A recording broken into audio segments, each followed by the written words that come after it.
चला तर विद्यार्थ्यांनो, आज आपण मकर संक्रांतीविषयी मराठी निबंध एकदम सुंदर असा निबंध पाहणार आहोत. तर व्हिडिओ शेवटपर्यंत नक्कीच पहा. आपल्या महाराष्ट्रात प्रत्येक सण साजरा होताना अतिशय उत्साह, आनंद, एकमेकांना मान सन्मान देण्याची पद्धत, रूढी परंपरा यांना फार महत्त्व दिल्याचं आपण पाहतो.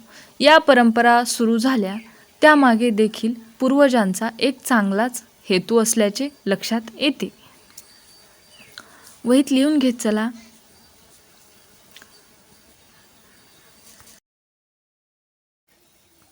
मकर संक्रांत या सणाचे आणखीन एक वैशिष्ट्य म्हणजे हा सण कायम 14 जानेवारीलाच येतो.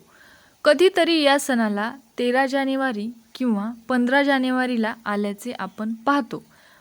पण ही अपवादात्मक स्थिती सोडल्यास हा उत्सव नेहमी 14 जानेवारीलाच येतो.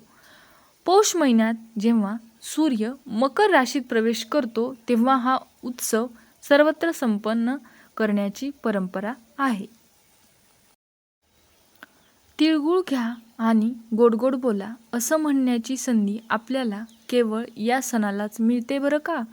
तीळ आणि गूळ हे उष्ण असल्याने या थंडीच्या मोसमात आपल्या शरीरात आवश्यक उष्णतेची गरज तिळगुळ पूर्ण करतं आणि याच मुख्य कारणामुळे मकर संक्रांतीला तिळगुळ देण्याची परंपरा सुरू झाली असावी.